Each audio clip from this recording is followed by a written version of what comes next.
Hi, and welcome to Transparent with Tina. I am Tina Marks, your host. Today's guest is a psychotherapist in Los Angeles, California. He's been practicing for 27 years. He has been known as the media go-to expert for numerous news channels, radio shows. He was on the reality show Obsessed on the A&E channel. He was a former staff member at Cedars-Sinai in the Department of Psychology and also in the Department of Addiction at Kaiser Permanente. He has his own podcast, Mindfulness for the Soul, his own YouTube channel, Psych It Up. He is a regular blogger on the Huffington Post, and he has 2 books out, one of which I'm just about done reading, which we're going to talk about today. Please welcome John Tsilimparis. I said it right? Tsilimparis. Tsilimparis. That's what I said. You're close. You did a Welcome, great job. John. Welcome. Thanks for the intro. Thank you. Thanks for having me. So nice to see you in person. We've been talking now for probably like a week and a half, and I feel like I know you, and this is the first time that we're seeing each other. And I know. I'm just so happy to have you here on so many levels. I have said to you that I almost feel like you're my twin in a lot of ways because we have gone through a lot of the same experience. And I think I even said to you, what I know I said to you, meeting somebody like you makes me feel less alone because I don't get the opportunity to meet many people that kind of have gone through what I've gone through and our paths. So let's just start there. How did you decide to become a psychotherapist? Well, everyone says things happen for a reason. I never say that, but this one has a little bit of that. I was in therapy myself when I was living in New York in the 1980s.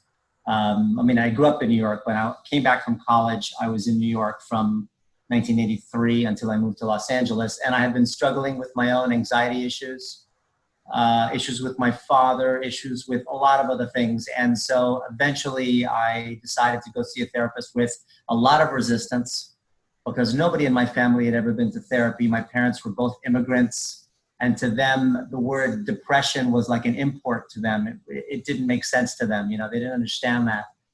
It was all, chin up, pull yourself up by your bootstraps and just get through it. But I couldn't. And so I needed some help. Anyway, so I was lucky enough to meet a really good therapist who got me through a very difficult time. I'm still in touch with her. Fabulous woman. And she really saved my life. She really taught me how to become a man and to respect my feelings and to respect myself and lots of other things. And so at some point I realized, you know what, this is what I want to do. I want to help people. I want to get people through what I've been through. I want to normalize this for people. And I also want to have my own freedom and I want to make a good living. So it all sort of came together. And then so that sort of led up to me saying, when I turned 29, I thought, you know what? I don't want to live in New York anymore. I want to live in California. I want to get my master's degree and I want to become a psychotherapist. And I did it. It took a little while, but I did do it. So that's kind of the beginning of it. And the reason why I said everything happens for a reason is because what landed me in therapy was the fact that I grew up with someone like my father who had a lot to do with the way that I felt. And so maybe that was the reason that, if you believe in that stuff, that was the reason why I had to go to therapy and why I became a therapist, because of my father's treatment of me. So now would you say that everything happens for a reason, or are you still speculative on that? No, I'll say that sometimes that is the case, but I can't say that across the board. Yeah. And, I just had a conversation. I had an interview with my niece and we were talking about this. And I for the longest time, I would say to myself, why me? Why can't I have a loving father? Why am I, and just as you just said, if I had not had that experience, I might not be doing what I'm doing because you know what? It ingrains in empathy and compassion because you're going through it yourself, right? And if you are empathetic and you are compassionate, you don't want anybody else going through this. That's right. That's right. So as you and I have discussed, there was a lot of trauma involved too. Yes. There were deaths in the family. There was abuse. And so trauma alters the central nervous system. And so from that point on, no matter what you do, no matter how much alcohol you drink or how many medications you take or how many trips around the world you do or how much money you have, that trauma is always going to affect your central nervous system and you have to work it all the time. I don't think I'm ever going to get quote unquote cured, but I am 85 to 90% better than I was, back in 1983. And that's good. That's pretty good. Exactly. I have to help my central nervous system stay online because it goes offline very easily. But now you're better able to identify when it's going off, correct? And you know what's interesting? I shared with you that I recently took an ADD test. I was pretty convinced I already had, I have 3 different kinds. And I think a lot of people have anxiety without even realizing it. You don't have to have a full-blown panic attack to have anxiety. For me, I feel like now finally I'm saying, I think I had underlying anxiety my whole life, but I thought that was normal, right? So can you give, outside of the obvious, outside of somebody having a full-blown panic attack where they can't breathe, what would be some of the signs for somebody to go, hey, this is not normal. I'm having a high level of anxiety that's not considered normal, that I really need to address? You mean if somebody who usually just has sort of garden variety stress, all of a sudden they have a panic attack? No, what I'm saying is that some people think, I don't know if I have a lot of anxiety, because they've been used to a lot of anxiety since they were children. Oh, I see. Right. I see. So when do you go, Right. and the central nervous system, Right. exactly, it will catch up to you. Right. All right. So everyone, suffers ups and downs, stressors and stuff like that. But if you're seeing insomnia, if you're seeing excessive worry, if you're seeing failure to fulfill role obligations, like I can't take care of my kids, I can't get to school, I can't get my work done, I'm afraid to go on vacations. If you're seeing impairments and changes in your life like that, then it's probably an indication that you need to go talk to somebody or maybe see a psychiatrist for medication evaluation. But that's really the signs where you're seeing changes that you didn't see before. But you're right, a lot of people have anxiety. Look, a lot of people have depression and don't realize it. Depression doesn't always come across as somebody that can't get out of bed and they're always sad and they're always crying. Depression can be extreme irritability. It could be edginess. It could be pessimism, treating people poorly. So you're right. It's a really good question. You have to really look at sort of the larger picture of the symptomology. Yeah. For me, my whole life, my mom always used to say, why are you so impatient? Not only was I impatient, but things that would not trip somebody normally up would absolutely take everything out of me. Like maybe coming home from Los Angeles from a trip, I would be nervous driving in the car. And it's not like I had this full blown car accident or anything like that. I mean, not more than the normal, and then the minute I reached my destination, I would feel safe and I'm in my own house. And I'm looking back on things like that, people are like, it's not a big deal. It's not a big deal. And I felt even worse because they're saying it's not a big deal. Why is it such a big deal? I guess the best word was overreacting. I would overreact to most everything unless it absolutely went my way. So that usually comes from having become over-adapted. You're over-adapted to little things that in your mind could become big things. And big things have been really devastating to you as a kid, as they were for me. So we are constantly in a flinch mode where we are constantly scanning the horizon for anything that could go wrong, even though we know we don't need to do that, but we still do it anyway because that's what our central nervous system knows. We're always in survival mode. So it's very common for that to happen.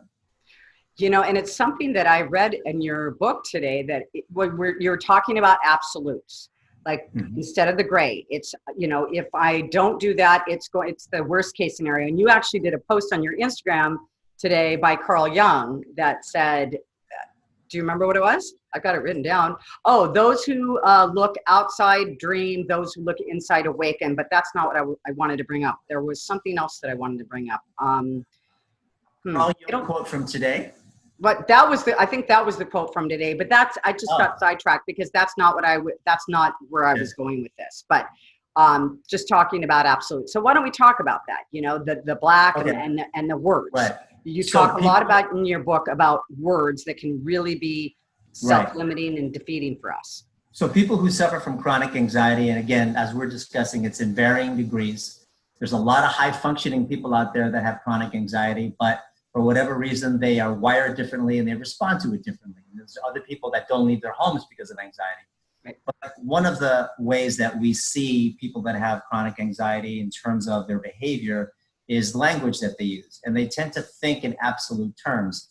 And there are 4 words that are very common to this family, this formula of using absolutes. And absolutes, in our mind, we think that if we think in absolutes, we create safety for ourselves, but it actually puts us in a really small box. So they are the words like should, shouldn't, never, and always. And there's a few others, but for example, the should. The should is very tyrannical. It's a really tough word because when you use should, it creates a lot of guilt. It creates this concept that there's a manual out there in the world that you're supposed to follow. And if you don't, you're a bad person, or someone's going to get hurt, or your family's going to get hurt, or you're going to lose your money. And I tell people to try to replace the word should with the word prefer. I would prefer to go to the gym this morning instead of I should have gone to the gym, or you should have bought that house, or you shouldn't have married that person. So those are types of words that people use. And then never and always are very dangerous to use because they're irrational words to say, I'm never going to get better, or I'm always going to feel this way. Those are very negative, sort of predictive injunctions that we put on ourselves that have nothing to do with reality, but it's the way an anxious person needs to think. They always think in terms of never and always because they think it makes them feel safe. John, do you think, so your words, do you think that those words, I mean, I think all of us have a certain level of feeling unworthy as adults. Okay, children don't have that. And I'm going to go into that in a moment. But I think that most of us have that. So when you say that to yourself, I mean, I was in a class, cognitive behavioral therapist, in which you practice that as well. And they were saying that, you know, the average person has about 55,000 thoughts going through their mind every single day. 85% are negative self-limiting beliefs, right? Correct. So what we say to ourselves absolutely brings about our outcome, correct? Yes. Yes. So it goes cognition. I make a conscious thought about something. There's an event, something happens, I get scared, COVID. Then there's a conscious thought that I make about it. Oh my God, the world's falling apart. And then I have an emotion. Yes. In the old days, it used to be, well, you need cognitive behavioral therapy. So we just need to help you change your thoughts. But that has changed now. So now it's the combination of cognitive behavioral therapy and what you and I talked about the other day, and mindfulness or self-regulation skills. Yes. Because sometimes my thoughts and changing them and restructuring my thinking so that my inner dialogue is different is not enough. I need to find ways to calm my central nervous system. And what would some of those ways be? Well, there are many, but one of them is doing little mindfulness timeouts throughout the day. I suggest for people to do 3 times a day where you sit in a chair quietly, and this is 3 or 4 minutes, and you do a special type of breathing that's called the 4-7-8. You breathe in for 4 seconds, you hold it for 7 seconds, and you exhale for 8 seconds, and then you say certain affirmations to yourself. While you're doing that, you're also using what's called sensory perception. You're noticing what you're smelling, what you're hearing, and possibly even what you're thinking. And it's basically 3 minutes of that 3 times a day.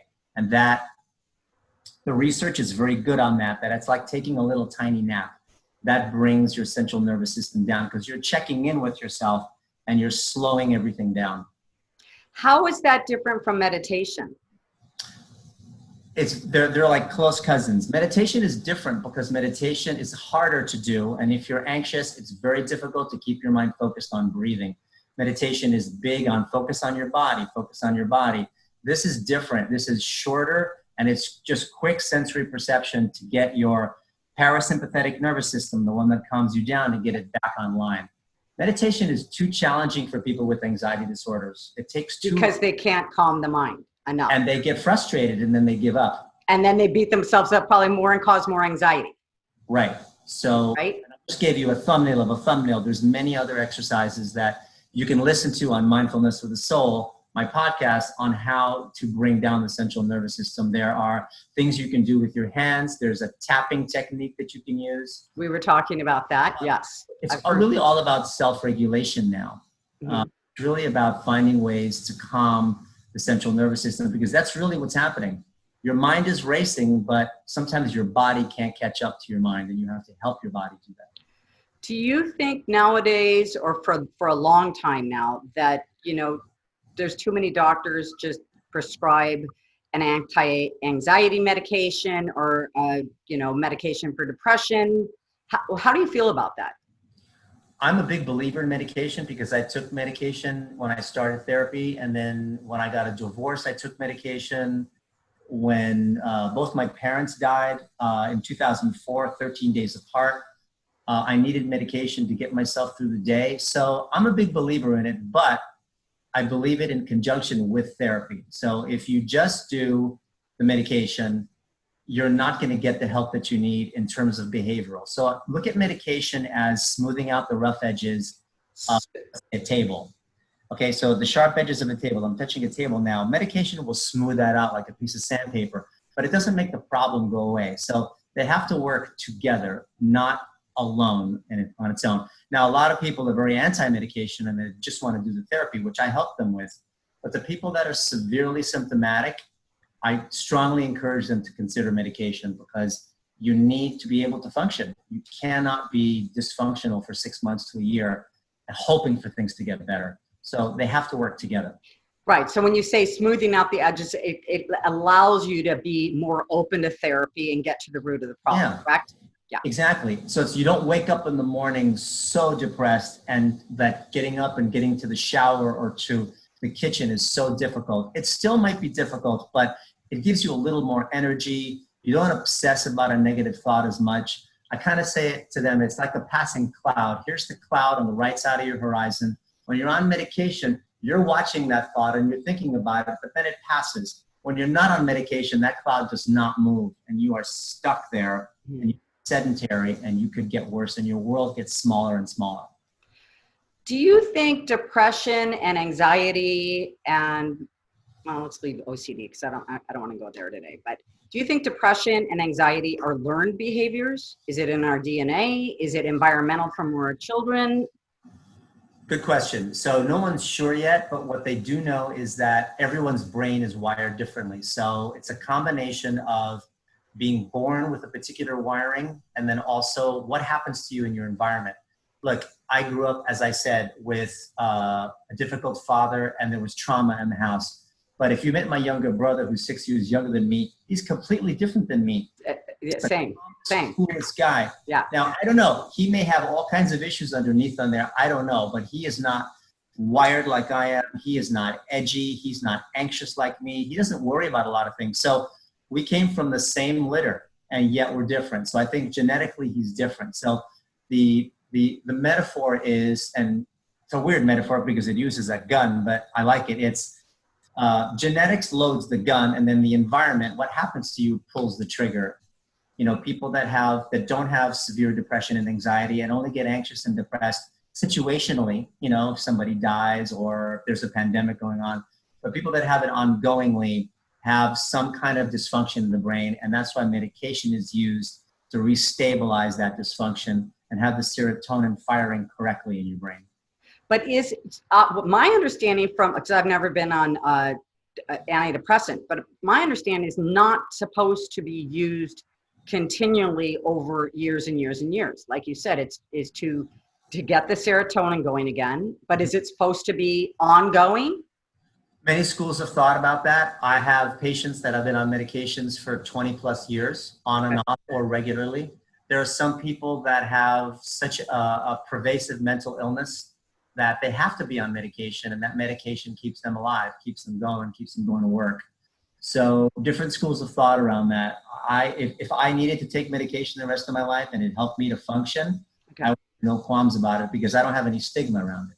Right, exactly. And you were talking about that in your book too, because there's a lot of stigma around being depressed or having anxiety. And I think we really needed to destigmatize this and get this out there. So, you know, because people that are suffering don't want to talk about it because they feel embarrassed. Do you think that adds to the problem? So somebody that keeps everything inside and doesn't want to be talking about it, does that add to the depression, add to the... It does. It does. Isolation will over magnify your condition and your symptoms. That's why we want people to reach out. That's why we thought people would get worse during the social distancing during COVID-19. And they have. And they have, and we may see negative results in the future about people that, had increased drug and alcohol addiction, increased depression. The world, like I said, got smaller. So the stigma can also be what's called internalized stigma, which is where I'm hearing all the things that people say. My family says, you know what, there's no such thing as depression, or if you're on medication, you're weak. I internalize that and I start believing all those things that I hear because I didn't reach out and talk to people that can actually help me. So we need to connect those people to other people that are suffering from what they're suffering. Look, there's a whole world out there of people that suffer from mental illness, and we just don't know who they are because they don't tell you, or they stay at home, or they're ashamed about it. So there's tons of people out there. So I always tell people, enjoy your good mental health. You, Tina, bright, intelligent woman, enjoy your mental health. I know you get anxious sometimes, but you're a high functioning person for having some anxiety. Yeah. Thank you. Yeah. I'm also that person, it's either black or white. And as you said in your book, you could do 5 things right and something half wrong. And, I go for that. So Me too. So what do you do for that? Is it? So what I always tell people, you know how the expression is, always trust your gut, trust your intuition. Oh, I have a question about that too when you're done. Well, listen, if you have an anxiety disorder, and this is what I've learned over 27 years of being a therapist, and also from being a client myself, is when you have an anxiety disorder, you can forget about trusting your gut. That is the stupidest thing to ever think about, because I'm in survival mode, because I'm a traumatized child, and because my reaction is always the first to protect myself, I cannot trust my gut immediately. When I get anxious, my first instinct is always going to be the wrong one. And if I pull back and I do a little mindfulness meditation, I get the right intuition right, but I have to wait and pull back that first anxious instinct. So you just answered my question, because I was going to say, how do you know if you're being triggered, or how do you know if it's your intuition? That's because right. And you write this in your book, and that's where I really identified, and it really resonated with me, because you say in your book, for example, if you're not feeling safe, okay, you go into your conditioned, I use conditioned mind, or your conditioned, whatever it is, you go into a conditioned state, and it's almost like you can't help it. And I experience that. I go, when I don't feel safe and I feel like the alarm bells are going off, the stuff that will come out of my mouth and the actions that I do, granted, I've gotten much better, but it does feel like somebody has invaded my body. I have no other choice to do. It's like I'm going to die. That's right. That's right. So then in that case, when I get alarmed like that, don't trust my intuition. But if I'm in a peaceful state, would I still not trust my intuition? No, if you're in a peaceful state, I think that you're probably not going to have an alarmist response to whatever it is that you're being exposed to. So right. I say, pump the brakes if you're anxious, know yourself well. And if you're in an anxious state and you're feeling uncomfortable, pump the brakes, pull back and say, you know what, hold on a minute, or hey, I'll call you back, or I can't give you my response just yet. And if you're arguing with your spouse, just say, I need a minute, because what's going to come out of your mouth is going to be that conditioned response against what you were exposed to as a kid, which was terror, fear, and just this projection that something bad is going to happen. So you cannot, if you have an anxiety disorder. Yes. Oh my gosh. Okay. So, I've had that question in my mind for about 3 months, and look what happens. I meet you and I get that answer. Yeah. So, okay. So what about, is there any kind of morning routine that you do? All of my clients, I have them do a morning routine to kind of check in with themselves before they go out into the world. They do journaling, affirmations, gratitude list, exercise, meditation. I'm going to suggest the ones that can't meditate to do one of your protocols. Is there anything else that you would add to that list? Do you have a morning routine yourself? I do. I do my own mindfulness check-in each morning, because I won't make it from the bed to the shower unless I do that. If I do, it'll be a wonky walk. I sometimes do gratitude and reality checks. Like in the end, I'm actually okay if I really, really think about it, you know, because in the moment, whatever I'm thinking and I'm worried about is always going to be catastrophic. That's the way people with anxiety disorders respond. It's like, God, I have to do this today and I have to do that today. And then I stop and I say, I know, but I've been doing this for a long, long time and I'll get through the day. It may not be perfect, but I will get through the day.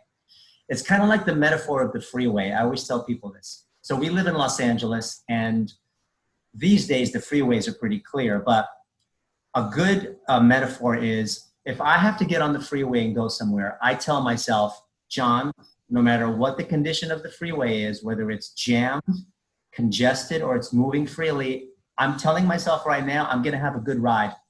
I'm going to listen to Spotify. I'm going to call Tina.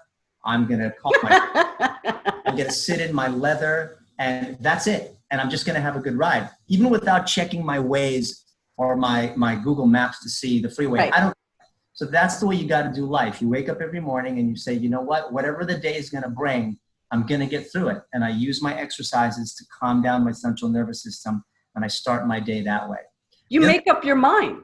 My mom used to say that. You make up your mind to have a good day or not. Right? Now, not every day you're able to do that. So no one's perfect, and there are going to be some days where you're slammed with some kind of awful thing, and then you'll still get through it, but it'll still be at least from a different mindset. But the other thing I wanted to tell you is there's also 3 mindsets, which I talked to you about the other day, that are very important, and I want people to think about that every morning, which is these are thinking habits that cause anxiety. If I can be aware of these thinking habits, I will be less anxious. So one of them is excessive need for control, which means I always want guarantees in my head. So imagine waking up and always wanting a guarantee of all the things that you're afraid of. You'll never leave your house. It's impossible to leave your house. So I say, you know what? That's me feeling scared of uncertainty. I don't need the guarantee today. I'm just going to go about my day and do it. You know, some people say God will take care of it. I never say that, but whatever, the universe, things will get taken care of. Number 2 is perfectionism, where I don't see everything in black and white terms.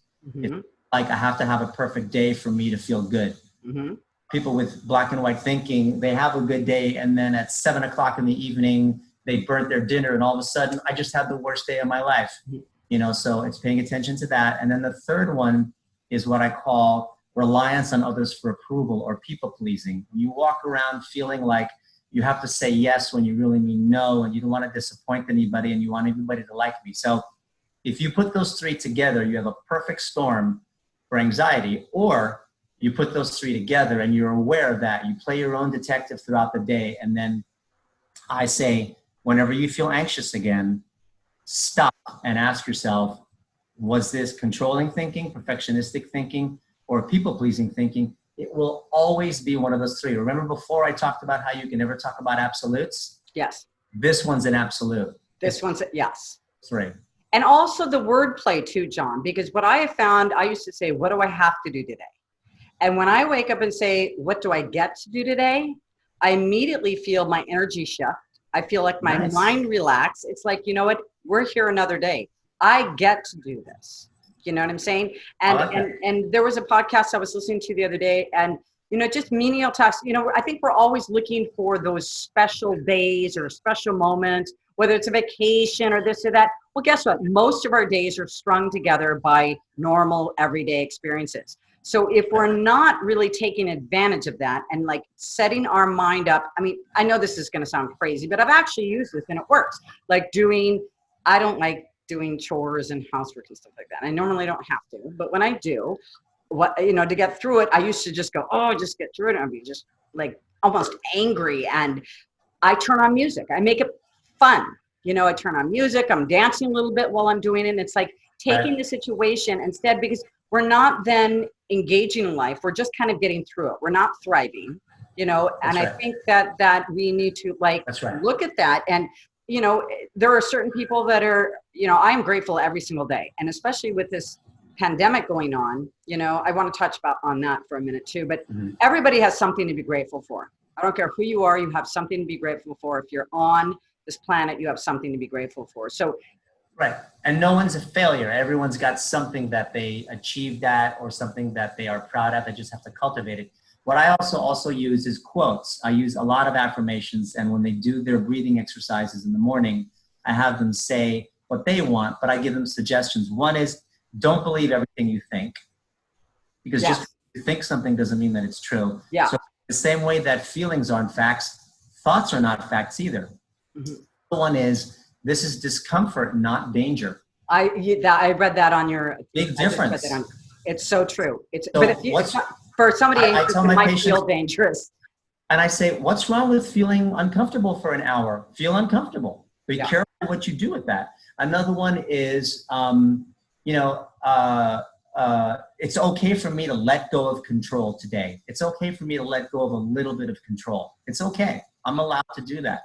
They think that if they let go a teeny little bit, all hell's going to break loose and everything's going to collapse. Well, and I'm going to add something to that, because I was listening to that part of your book today when I was walking, and I thought, because I believe in the universal laws and the laws of energy, and when you are trying so hard to make something happen, it's like when you grasp onto something too tightly, you're actually cutting off the energetic flow. You're actually cutting that off. And so that control is, when you think it's keeping you safe, it's actually keeping you further away from what you actually want to happen.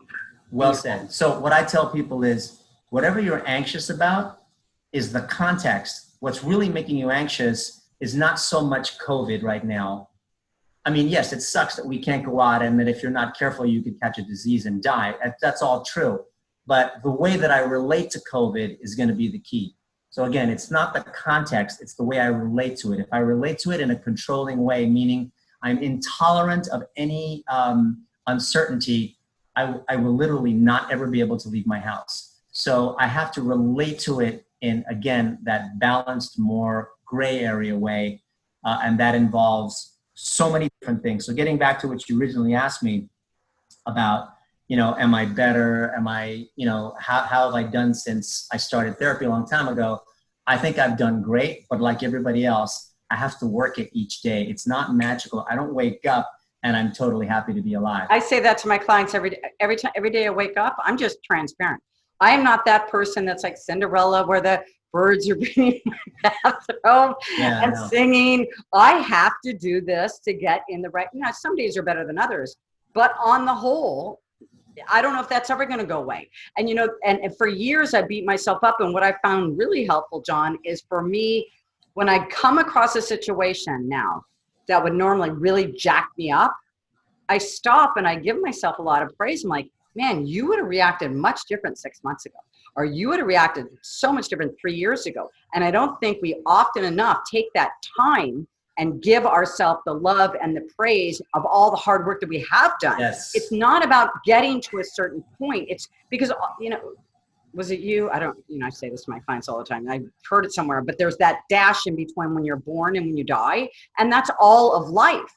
So I think including myself, I was always like, get to the finish line. Well, the finish line is death. Okay.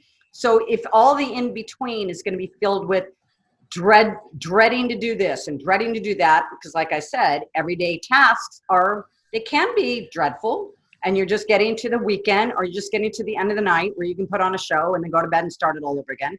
Right. So I think it's that appreciating how far you've come. And I heard recently, well, wasn't that recently, about confidence. Confidence is not about achieving that grand project that you have been, it's all the steps in between that give you the confidence. It's not the actual achievement of finishing it. It's all those steps of doing it in between. That's right. So I like that. So that harkens back to what we talked about before, which is the brake pumping. You brake pump because you have to stop and remind yourself that you've actually done okay and you're doing okay and things are fine, even though inside you might be churning. That's similar to what we discussed before, which is where when people first have anxiety, that their reaction is usually going to be a very negative one. It's going to be a protective one, and it won't always be pretty. And so that's another brake pump to pull back. So in general, it's like if you have a central nervous system that tends to be a little bit overactive, the way people with anxiety disorders have, you have to teach yourself to be able to stop and slow things down.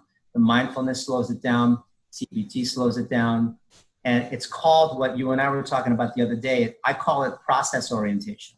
Yeah. I slow everything down. Everything has a process. You'll get to it. So you know how hard it is to tell somebody who's a perfectionist that you don't have to get everything done today that has to be done today. Can you practice and save the one thing that doesn't have to be done today to do it tomorrow? Yeah. I cannot do that. And so teaching them how to do that over months and months, they say, oh my God, that was such a huge lesson for me. When I can do that, I can just feel myself, give myself permission to postpone something. So I mean, compromising the quality of your work, but process orientation is slowing everything down and understanding that you have to give yourself compassion and that you have to give yourself some patience. The opposite of that is the big three: control, perfectionism, and people pleasing. That's called results orientation. Yes, so that's what we talked about. And that, right. So when you and I wake up, and when we're anxious, we are in the throes, in the epicenter of results orientation. Yeah. That can really, really damage us if we're not careful, because our central nervous system is super activated and it's in protection mode. It's in protection mode, and we have to teach it how to go to process. But John, also what we had talked about on that too is that there's always the yin and yang, because you said, Tina, that might be one of the reasons you are where you are, is because of that. So, I mean, whenever you're feeling, everybody listening to this and going, oh God, I've got a long road, this is me. But, you know, there's always an upside to everything. So, you know, if you are the result and or you are a perfectionist, it is serving you somehow. So don't always just focus on how it's not serving you. Look at how it's serving you too. That's right. I wrote an article, I think on the Huffington Post or Psych Central, that is surviving mental health issues. Am I unique or a freak? And it talks about how, let's say, if you do suffer from anxiety and you are the type of person that's wired like you and I, there are a lot of benefits from that. In other words, I don't think I could have built the kind of practice that I built, thank you, without my perseverance, my attention to detail, my fear of failing. A sense of control and my perfectionism. So I needed that. So you need all those things, but sometimes anxiety can take you to the other side. And when you're on the deep end of that spectrum, life is miserable. And as you said, life is not worth living that way. That's not living. That's just surviving. And you know, another thing that you said, which is one of my favorite quotes by Socrates, is this: an unexamined life is not a life worth living. That's been one of my favorite quotes all along. I have clients, and myself included, you know, where I go, and then I can get to a point where I'm either so overwhelmed with everything I have to do that I get into this paralysis mode. I'm now able to calm myself down in different ways, but somebody like that who gets into that paralysis mode that says, I can't do anything. What would be something you would suggest for them, like as a first or second or third step for them to just get moving again? Well, remember, psychologically, if we look at the meta message in that, someone who's in that paralysis is, again, in the throes of deep results orientation. They're so overwhelmed with whatever it is that they're worried about that they need some help to sort of sort out that thinking a little bit. They need a little support. They need a little bit of TLC maybe, but they just have to slow down. And I would suggest focusing on things you do have control over.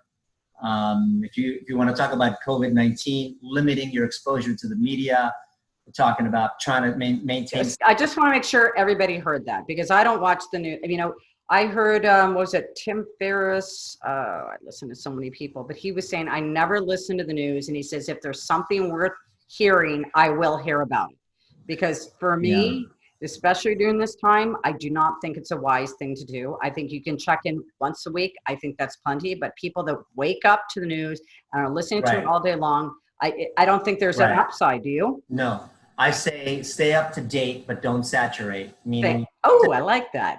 You have to exercise healthy, media hygiene, news hygiene. You just have your TV on and just listen to the constant COVID statistics and all that stuff. You can't do that. So that's part of all of that. But I sort of digressed a little bit. You were asking about somebody who goes into overwhelm, someone who is in paralysis. And I think that they are too much at that time and they need a break. They need to sever whatever it is that they're doing in that moment, pull back and take a different direction. And some of that is going to involve, who am I hanging out with?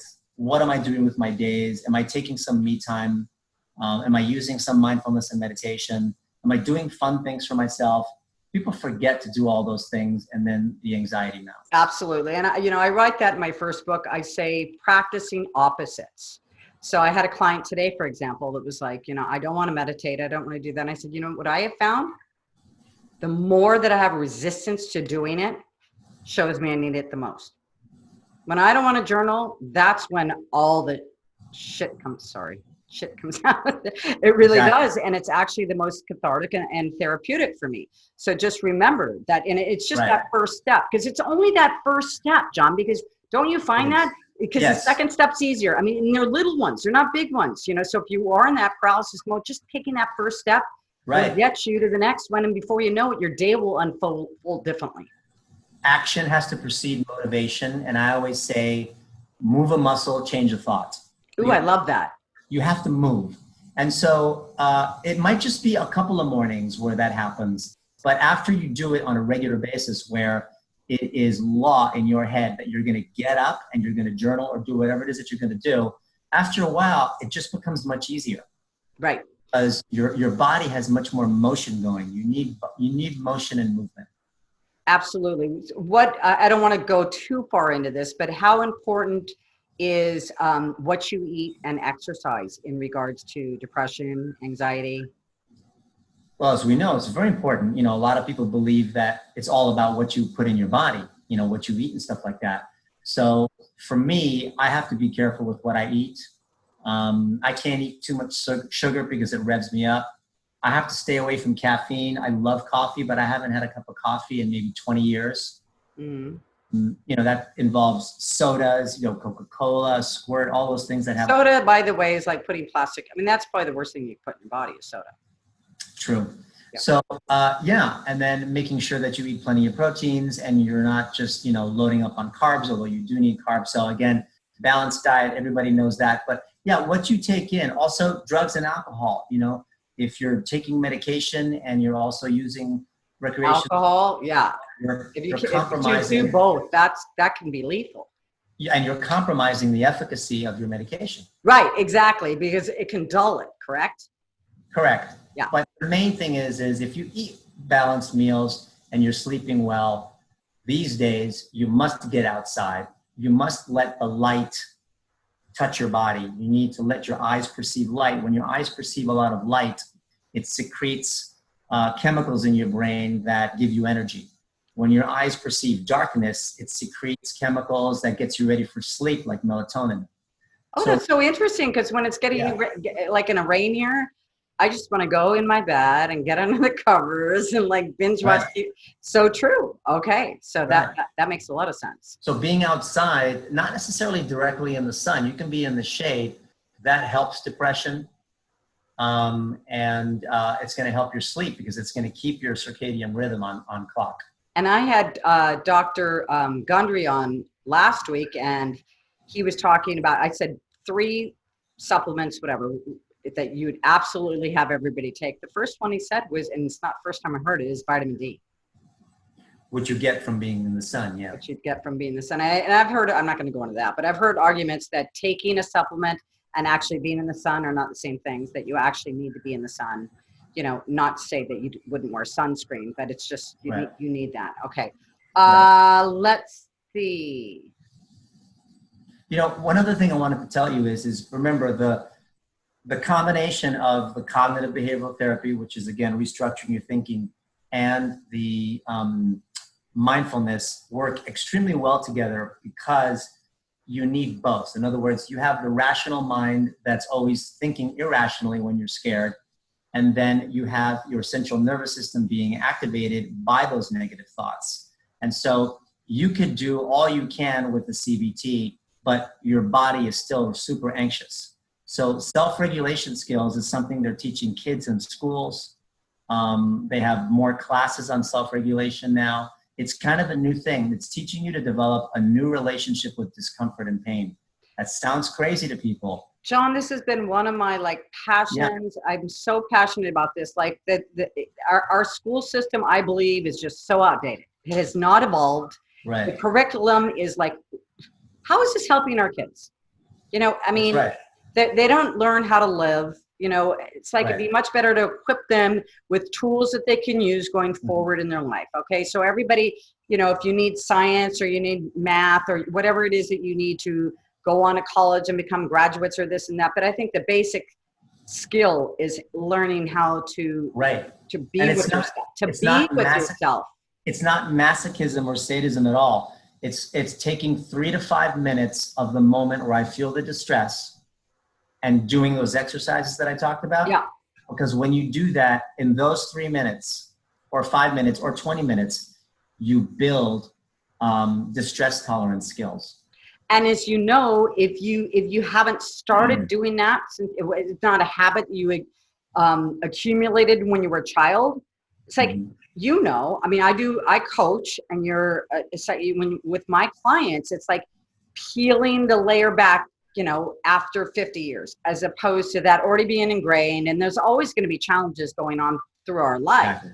but it's like, you Right. know, yeah, okay, I always tell my patients when they're really anxious in the moment, I say, okay, let's be anxious together. Just talk to me about how anxious you are. yeah. Oh, I need to get up. I need to do this. I need to smoke a cigarette. I got to get out of here. I got to call you back. And I say, no, no, no, don't do that. Just stay with me for 5 more minutes. Talk about it. Let's do the breathing together. And every single time It passes probably. so if they start doing that on their own, it builds confidence in the brain that, you know what, I didn't have to take that Xanax or that Klonopin because I actually brought it down on my own.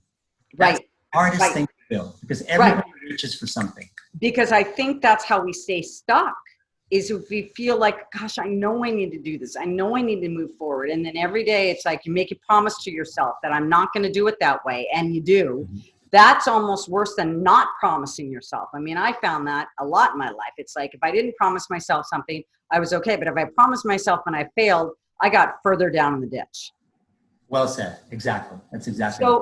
So takeaways for people at, you know, this time of uncertainty, with there's people that are without jobs, there are people that are in abusive relationships, there are people that, you know, can't feed themselves, there are people that are in, you know, they are in such small quarters. I mean, any takeaways that you have for, it's a blanket statement, I know I probably didn't, like, you know, it is a blanket statement, but is there any takeaways for people that are really suffering right now in this time of uncertainty? Again, it sounds corny, but when people start to understand that all of us are in the same boat, it's not even this country, it's the whole world. And it's just a new thing. It's like being in war times. And that the trick is not going to be anything other than you working on your fear of uncertainty because we don't know when this is going to end. We think that it's a little bit better, but we can't say it's an isolated incident. We can't say we know when it's going to end. So it's all about getting through it each day. And it's corny, but 12-step started I don't think it's corny at all. In one fact, day at a time. So it's really one day at a time. So maintain normalcy. Try. right. And I think it's actually a time for, you know, it's for, this is what I've said. I think it either allows you take it however you want. It's either an opportunity to reset, to reevaluate what your priorities are, whether you're happy in your relationship, whether you want a new job, whatever it is, or it's you know, you're going to go the other way. Yeah. And it's again, picking up hobbies, doing some work around the house. The main one I tell people is monitor your emotional reasoning. Emotional reasoning is a term we use where I'm thinking about the future or tomorrow or in 5 minutes based on how I feel right now. So if I'm really upset and scared about COVID-19 in the future, I'm going to think about everything else that way. I'm going to be in emotional reasoning. So monitor emotional reasoning and try not to make big decisions or even little decisions in your life based on how scared you are about COVID. You have to try to separate the two. People can do that. That separates us from the animals. You know, animals they run on instinct as far as we know. When they want to mate, they mate. When they want to eat, they kill. We can stop and actually, again, pump the brakes, pull back, and separate those thoughts and give ourselves a chance to get through the day a little bit better. We can do that. Do you think we attract what we fear? Give me an example. Well, if your thoughts of, you know, I don't want to run out of money. I don't want to run out of money. I mean, that is the law of attraction. I just want to know your this. Oh, I see. If you think about something long enough, then eventually Then you're going to attract it to yourself. I think that I can make well, let me put it to you this way. I think I know Or how I'm not going to be able to trust this person. I know I'm Right. not, because in the past these people have never been, do you think that there's something to that? I don't believe that there's cause and effect with my thoughts, but I do believe that I can create a really bad day for myself. I can say, this new person that started to work with me, I don't trust them and they're not good for me. And so I'll be looking for that instead of trying to look in the good in them. So I think that we can do that. I think you can attract fear and negativistic thinking based on how you assess something, maybe prematurely. Right. Okay.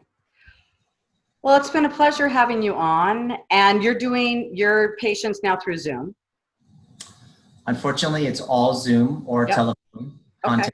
Don't know when, I don't know when I'm going to open up my office again in Brentwood, hopefully soon. Okay. It's a big office. It's got big windows. We'll all be wearing masks. We'll be 6 feet apart. I don't know how that's going to work, but I think this might be the new norm, and it might be like best for everybody, It's not going to be for a while. Okay. So both of your books are out. I've only read the one, which I highly recommend, and the other one is your memoirs, and I'm going to read that one. Where can people find you? What's your website? So you can go to johntsilimparis.com, and that's got the links to both books. And that's going to be below too, yes. Or you can go to Amazon. They're both available on Amazon. The podcast, we usually do once a month. So now we're going to do 2 to 3 times per month. Yeah, you're going to do more than once a month. Yeah.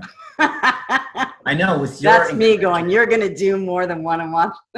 With your encouragement and your help, and maybe, you'll be my guest the next time. Sure. There you go. We'll collaborate. Because again, you're a great example, as I told you, of a very high functioning person.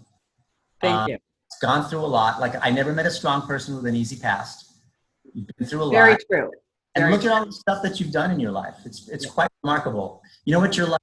You're like that, the candle metaphor. You're like the candle that, think about it, a candle can light, one single candle can light 1,000 other candles without ever losing its power. And in fact, that gives me power most of the time. Right. It really does. One candle, I can light a candle that's being held by every person in the whole world, 750 billion people. I don't know how many. So that's how you are. You're that candle. You don't lose your energy by giving. No, that's where I get it. Yeah. Thank you for that. Yeah. That's why I do what I do. That's why you do what you do. And I have a feeling you're the same way. You're a brighter candle than me.